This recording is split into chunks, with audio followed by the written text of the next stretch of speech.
What if the very habits that got you to the top, hard work, overachievement, perfectionism, are the same ones that are holding you back from really becoming the powerhouse leader you're meant to be? Today, we're redefining leadership with our guest, Dr. Benah Parker of Level 42 Consulting, an elite executive coach and social psychologist who helps high-achieving professionals break free from burnout, master executive presence, and lead with resilience. In this episode, we're diving into why overperforming and under-delegating are sabotaging your executive presence, the hidden cost of overachievement, and the real strategies that help you command respect, influence decisions, and create sustainable impact. If you're ready to stop overworking and start leading on your teams, then stay with us. This conversation is going to challenge everything you've known about leadership. Let's dive in. Welcome to Shedding the Corporate Bitch, the podcast that transforms today's managers into tomorrow's powerhouse leaders. Your host, Bernadette, executive coach and author, brings you into a world where the corporate grind meets personal growth and success in each and every episode. With more than 25 years in corporate trenches, Bernadette's own journey from being dismissed as a tyrant boss to becoming a sought-after leadership coach and speaker illustrates the very essence of transformation that she now inspires in others. So, if you're ready to shed the bitches of fear and insecurity, ditch the imposter syndrome, and step into the role of the powerhouse leader you were born to be, this podcast is for you. Let's do this. Benah, welcome. How are you? I'm doing great. Thank you so much for allowing me to be here today. Oh, I am thrilled because I think this whole conversation about resilience and presence is critical for both the men and the women that are trying and working their tails off to really make a difference, stand out, and to rise up and be the powerhouses they're meant to be. But before we get into all that, I love our listeners and viewers to get to know a little bit about our guests personally. So could you share with us a little bit about Benah? Absolutely. I live in the Phoenix, Arizona area. My husband is a voiceover actor. We have 2 kids. One just started college and one's about to graduate high school. So I get to do my executive coaching, be a psychologist in the space of working from home and supporting the family. Speaking of what we are going to be talking about today, how critical is that? Because that certainly ensures that you are showing up, you do have a presence, and certainly resilience plays a huge part when you're trying to juggle so many things. And both men and women do that when it comes to their families, their work, their friends, and their community. So help me understand what led you and your company, Level 42 Consulting, to really focus in the space of presence and resilience.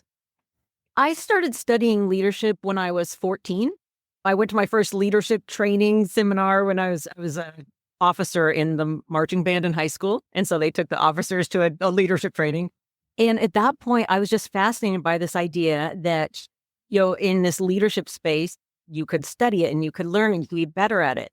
And so over the years, as I, went through college and then graduate school in the space of psychology, was really looking at, how do we take everything from our background, our upbringing, our conditioning of who we're supposed to be and how we're expected to show up, and turn that into this leadership space. And really, my dissertation was really looking at how people manage all the different identities and the roles that we play and where we can find that resilience. And so if you're threatened or challenged in one area of your life, you have a bad day at work, how does your identity as a partner, as a friend, or as a parent build that resilience so that your whole self-concept doesn't fall apart and crumble? Now, let me ask you something, because that last comment you made about what's going on in your personal life doesn't affect your work. I don't know about you. I'm sure you run into a lot of situations where a professional, even executive, they do lose it at times in the workplace, and what is going on outside the workplace, is brought in and affects their leadership. How do you help them really learn what it takes to have composure and calm and grace when it is more than just work pressure, but also personal dynamics? Yeah. I think that's a great question. And the funny thing is, like you mentioned how the personal things impact the work, and we see it going both ways. We see the work stresses impacting the relationships at home. And so when I'm working with my clients, one-on-one, a lot of things I always come back to is, well, the way you do one thing is the way you do everything. So if you're struggling to communicate in the office, if you're struggling with how you're showing up with your team, chances are you're struggling with in your personal relationships too. So while we typically start in this professional sphere of what is your executive presence, it's more than just confidence. It's how you show up, how you make decisions, how you communicate. All of those things go into executive presence. But when you are intentional and mindful and aware of how you're showing up in those spaces, it's going to have benefits in the other areas of your life with your friends, with your family, those relationships as well. What do you do to get people out of their head and out of the hurriedness of that long to-do list that they have in the workplace, especially at the executive level, to really sit back and be reflective on what is the things that who are the people, what are the situations that are causing them to not be at their best and not have that executive presence? It's interesting because sometimes some clients come to me when they are clearly in this space of, I'm not showing up the way I want to, I'm not delivering the way I want to. And I have other clients who are very proactive about it. Nobody has a favorite client, but one of my favorite clients, when he first started working with me, he came to me and he said, I have this promotion. I know I'm getting this promotion coming up. I want to be the leader I've never been. I want to be the leader I've never had. Because he recognized he had leaders that got the job done. But he was like, I want to show up in a way that is much more intentional, much more mindful, I want to know that when I go into a room, I'm not just leading a meeting because I have the title. I'm not leading a meeting just to run through the agenda, but it's conveying the gravitas, the confidence, of course, but also the connections that he wanted to have with his team, the vision and the mission that they were all supporting. So when I'm working with those clients, like I said, some are coming from the space of, I'm doing all the things I've done before and they're not hitting the mark anymore. So I guess step back and go, okay, great. Let's take a look at what are these habits? What are these patterns? What are these unconscious things that they clearly got you to this level of success, but were you doing them because you thought they were expected of you? And maybe they were, but maybe you're in a different environment now. Maybe you're in a different organization, or maybe those things don't align with how you want to lead. So we're going to do some of that work to say, how do we interrupt these habits and what are we going to replace them with that is really aligned with you as a leader and your own vision for leadership? Because if you've been in an organization for a while and you got promoted, people come into that space thinking, well, I need to lead the way all the other leaders lead. And you can do it for a while, but if you're missing that alignment, then it's time to get that clarity and say, what is the clarity of your leadership? What are the parts that work for you and what are the parts that aren't? And we're going to dig into those and go, okay, then what are the habits and behaviors and decision-making that you need to change? And how do we help you build that in? So it's not something you're doing just by gritting your teeth, but that it becomes natural and aligned with how you want to lead. Now, a lot of people will throw around the term executive presence. I want to gain executive presence, but they really don't understand what that really looks like, but more so what it feels like. Because you said it's not about confidence. And would you also agree it's not the physical? I would say it's not about just confidence and it's not about just the physical, because I think all of those play a part, of course. When I'm working with a client who's really focused on, if we're focusing on their executive presence, I always say executive presence, it's not a monolith. I mean, we can say stereotypically, okay, if you think of an executive and, take a poll and what people are going to come up with. But the question is, in your organization, in your industry, you take an executive in Silicon Valley, the tech bro model, they're going to show up in a hoodie and jeans and, that kind of relaxed look. But not 30 years ago. That's, fairly recent. But then you look in healthcare or in the legal fields, and people are in suits. And it's, there's these different things of what does the executive look like in your industry, but also within the culture of your organization. If you're the founder of the organization, you have some more leeway. But if you're, in a larger corporation or a more established business, there is some, there are some expectations for their leadership, but then it's also you can look professional and not always be completely buttoned up. And I know I want to say that women might have some more flexibility in professional looks. Men, it's often suits or sport coats or, those types of things. But it's really stepping back and going, okay, so for the physical side, what does that look like in your organization? But then we get into all those things that are beyond the physical. So yes, confidence matters, but it's not just confidence. It's having, if your culture, the culture of your organization is based on fun, then coming in super serious all the time. I mean, yes, you're the leader, but you have to figure out what is the humor, what are the interactions that align with the culture of the organization, and how as a leader do you promote those for your team, and do you embody them for your team? So it's not a one size fits all when it comes to executive presence at all. I think one of the best things when I'm working with my clients and leaders is, like we talked about, that being the leader you've never had, but it's not always about being led the way that you want to be led. It's being aware that the people in your team and your organization, whether you're having a one-on-one meeting, whether you're meeting with your, C-suite team, or whether you're in front of your company with an all hands, it's about how do the people in your audience need to be communicated with so they can actually hear your message. Yeah. So as a leader, it's not just about, I went out there and I had my bullet points and I checked it off and I said, this is the goal, and everyone smiled and nodded their head, and a week later, nothing got done. Well, maybe you have people in your organization that don't need a checklist. Maybe they need the vision first. Maybe they need their own spotlight to know that they are already recognized and valued for what they've already brought to the team. Because, if you have a team that's delivering and they're not getting the recognition, they're not getting the recognition piece for the work they've already done, some people will start to shut down. Now, not everybody in your team, but as a leader, it's about being aware that the way that you want to be led or want to be communicated with is typically not always the way that everybody in your organization wants to. So it's about crafting your messages and your communication and how you're showing up to meet all of their needs so they can actually hear where you're taking them. Would you ever recommend to a leader to go and seek out that type of feedback from their people, to just not make assumptions in regards to it, but really learn to understand, if it's not every single individual, but what are the major themes of how their team of individuals want to be communicated to, engaged with, so on? I do think that's important. And I remember, my own corporate career, when I started leading a team, when I would have one-on-ones with them, our first one-on-one, I would go in and ask and say, okay, so some people love public recognition. Some people don't. Some people just want an email that says, hey, great, I appreciate you got this to me.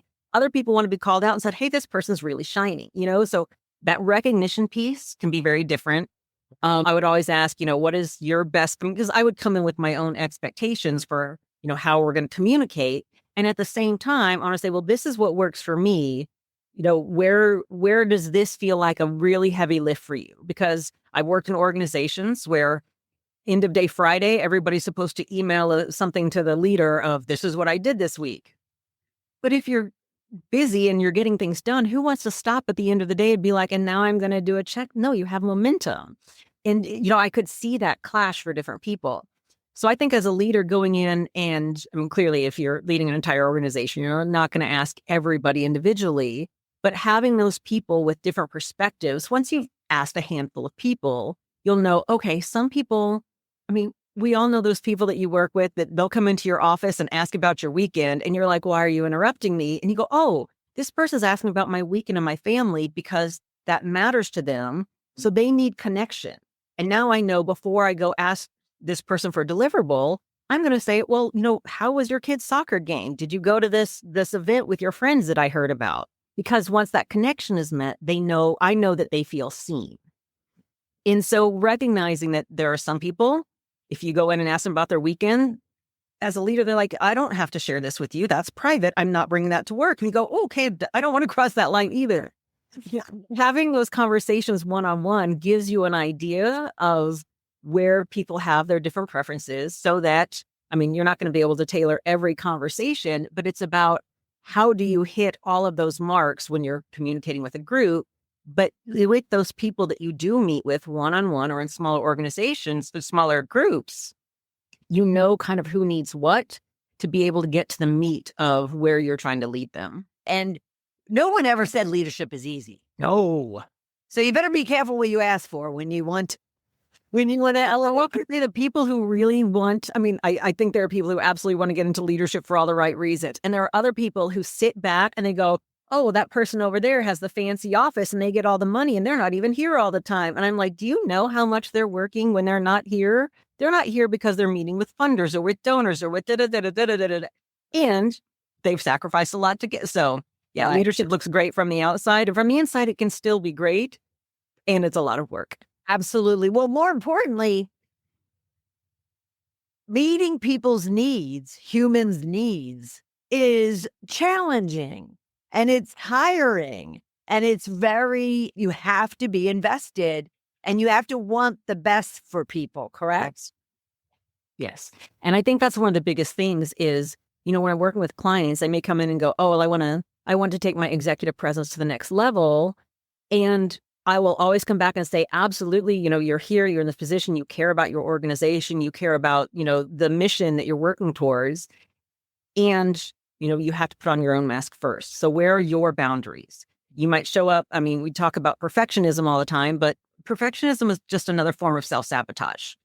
If you're showing up in that space, you're overworking, you're under-delegating, you're communicating that you don't trust your team, you're micromanaging, and nobody wants that. You dial it back and go, okay, you have this belief about a leader shows up and make sure that everything's perfect. Let's disabuse you of the notion of what leadership is, right? And so I think being able to show up and, yes, absolutely give your all, but not all, because you have to keep some for yourself, for the things outside of work. We work to live, not live to work.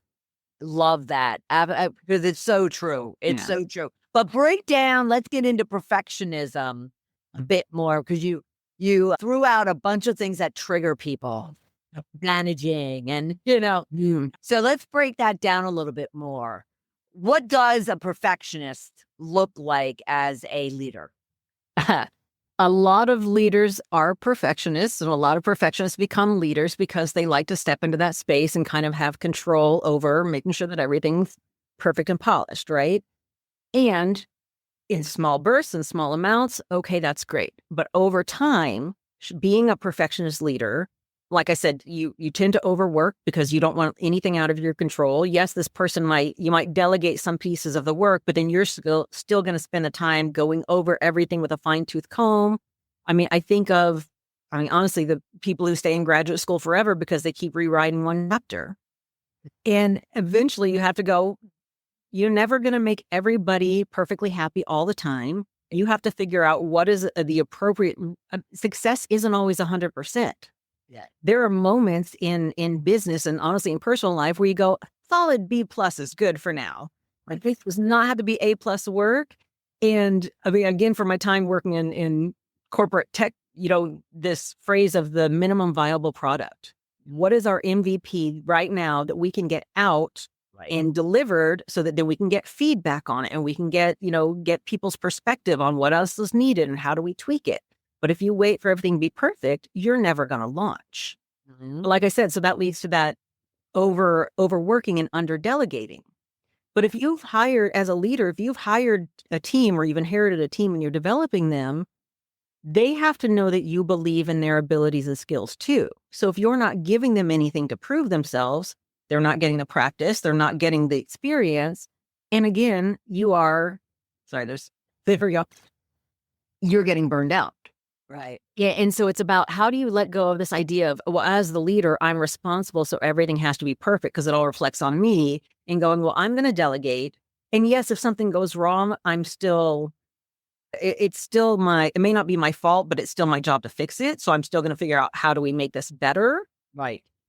But people have to, if you're hiring people, you have to let them do the job you brought them in for. You cannot control all of that and still get what you need from your team. And you mentioned it briefly earlier, So it's control. Boom, boom, boom. Yes, perfectionism is very much about control. Yes. But you also then earlier mentioned how that breaks down trust. And trust is like the foundation of any relationship, especially of a team that you're trying to make very cohesive. Yes. What are the damaging effects of breaking that trust as a result of one just wanting to hold on to everything? Yeah. Well, I mean, a lot of it is when that trust is broken, people don't want to show up for you. They don't want to do the work. And I mean, not to take it out of the workplace. I always think of this example as when my kids were growing up, as I'm teaching them how to do things around the house, it got to the point where I was kind of, I'm like, I need you to just load the dishwasher. And finally, my daughter was like, Mom, every time I load the dishwasher, you come behind me and redo it. So if I'm already doing it wrong, then why am I even going to do it at all? And that was a moment for me to go, oh, in this moment, do I want it to be perfect the way I want the dishwasher loaded, or do I just want the chore done where I don't have to do it? Yeah. And I had to give up that need for it's not the way I want it done, going, oh, I didn't do it. It's fine. And that's another thing in leadership. You got, as long as it gets done, does it have to be done your way? Yes, you have the experience, you have the background, you might know the right way to do it, but that's not always the only way. Mm-hmm. And over time, the people that you're hiring might have different skills. They might have different technical abilities. They might know of a platform that you don't know of. They may know solutions from their own experience. Hopefully you're hiring people that have the experience they need for the job. And you end up learning from them. Yes. I mean, I never want to be the smartest person. If I'm the smartest person in the room, I'm in the wrong room, You're right? reading my mind. You're reading. I always want to be learning. I always want to be growing. And we do that from the people that we hire, from the people that we work with as well.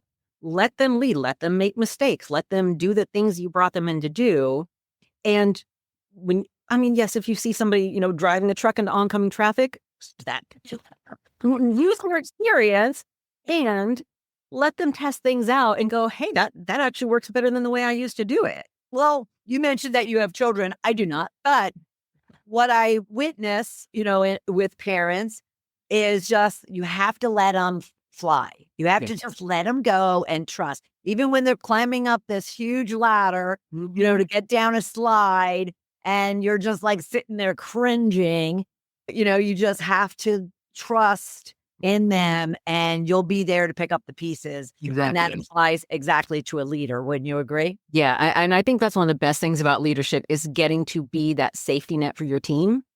I mean, I always said, my job as a leader is to be the umbrella so that whatever's happening with, board members or whatever, other parts of the executive, whatever political, office politics are coming, I'm the umbrella sheltering my team from whatever fallout so they can do their jobs.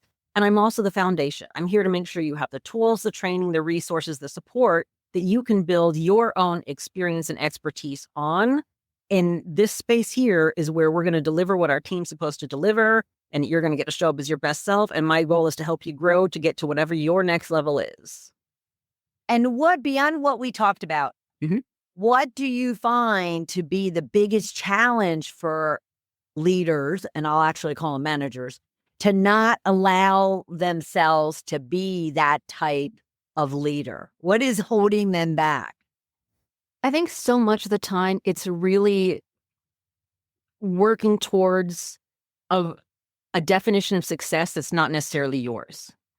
I think one of the big steps I do with my clients is let's redefine success. And maybe your version of success ends up looking pretty much like how it was when you came in, but now it's your version.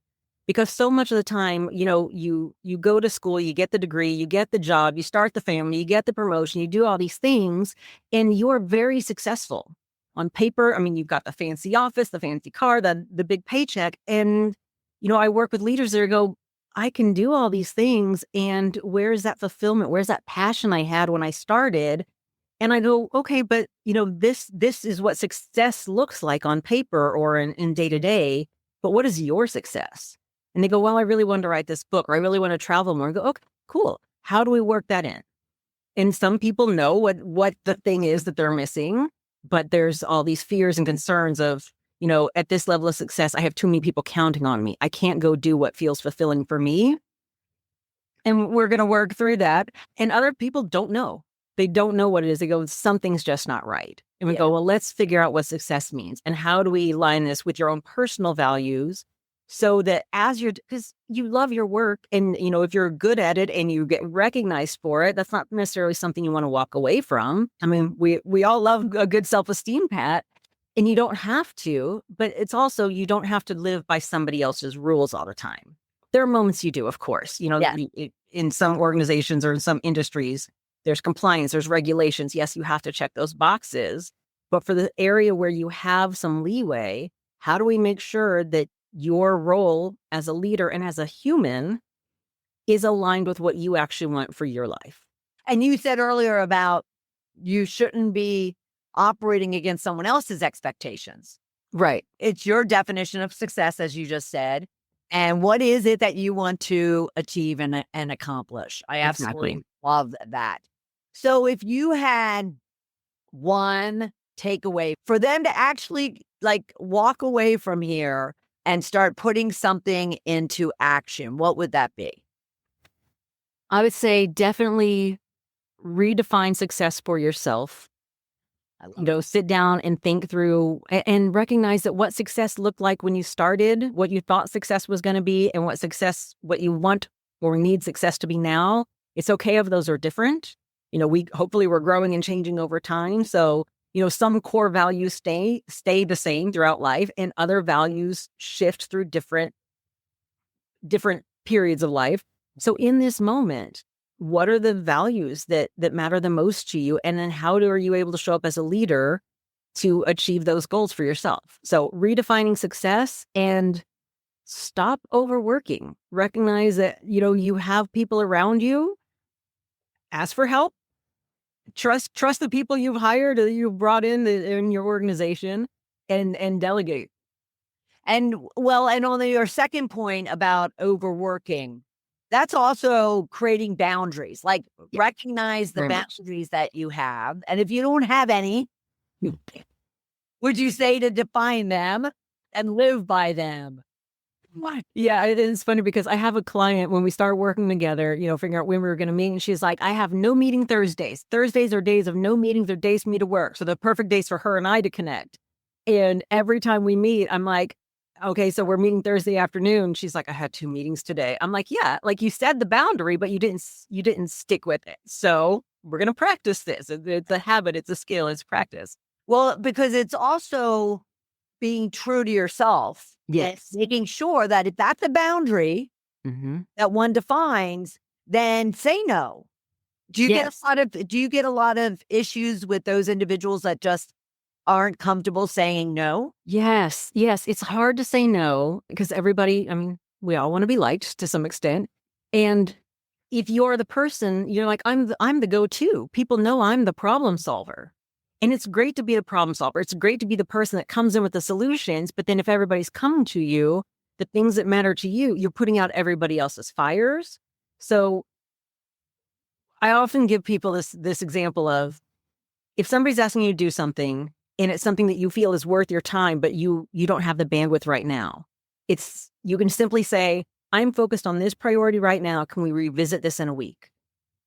Rather than saying, yes, let me get right on that for you and then putting all your stuff to the side. It's about how do you come up with the ways of saying no that you're comfortable with? And sometimes it's a flat out, I think that's a great project for you to work on, or I think that's a great project. Why don't you bring somebody else from this team in to collaborate? It doesn't always have to be you, right? But finding the ways that no feels aligned with how you want to show up and lead. Right. Even to your own boss, not just the years. Managing up is a good skill. Managing up is a very good skill because, we've all seen those bosses. A lot of times, very visionary people get into leadership roles and they don't always understand the details of what it takes to make their vision work.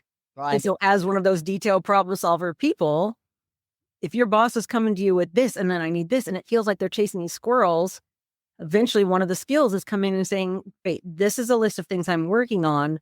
Which are we taking off for me to add the new thing on? Love that. Well, you gave us a lot of key takeaways. Right.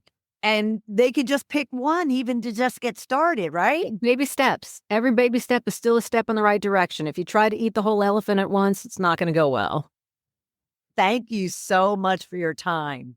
Thank you very much. But while you're here, I do want to remind everyone, please go to level42consulting.com and learn all about Benah and the work that she does. Follow her on LinkedIn, very easy, Benah Parker. And also on Instagram, it's at level42consulting. But thank you so much. I appreciate it. Thank you very much, Bernadette. What a powerhouse conversation with Benah Parker of Level 42 Consulting. What I'm taking away from the conversation is just how a leader needs to really be the leader their people need, not the leader that they want leading them, but actually what is it that your people need and want in order to work at their best. And her other point was, if you don't know, that's okay. Go and seek that feedback. And if it's not from every single person on your team, if you have a large one, start asking and you'll pick up themes that will address what it is that your overall team needs from you. And then that way you can ensure that you're adapting your style and approach to really meet them where they are. The other thing that she talked about is the fact that feedback and recognition isn't the same for every one of your team members. So ensure, again, through a feedback gathering process, that you're really learning about what each individual needs when it comes to recognition, when it comes to the feedback that they want regarding their performance, regarding their opportunities, their career path, so forth and so on. I just love this conversation because it was simple, but very powerful. And I hope you feel the same. Now, if you enjoyed this topic, we have so many more, and we have many more coming in the future. So be sure to be following the show. You can go to balloffirecoaching.com/podcast and follow us there. Follow us on our Shedding the Corporate Bitch YouTube channel, as well as on Apple, Spotify, or anywhere you get your streaming. Thank you for being here this week, and I'll look forward to seeing you right back here for another episode. Bye. Thank you for tuning in to today's episode of Shedding the Corporate Bitch. Every journey taken together is another step towards unleashing the powerhouse leader within you. Don't miss any of our weekly episodes. Subscribe to our podcast on Apple Podcasts, Spotify, or wherever you love to listen. And for those who thrive on visual content, catch us on our Shedding the Bitch YouTube channel. Want to dive deeper with Bernadette on becoming a powerhouse leader? Visit balloffirecoaching.com to learn more about how she helps professionals, HR executives, and team leaders elevate overall team performance. You've been listening to Shedding the Corporate Bitch with Bernadette Boas. Until next time, keep shedding, keep growing, and keep leading.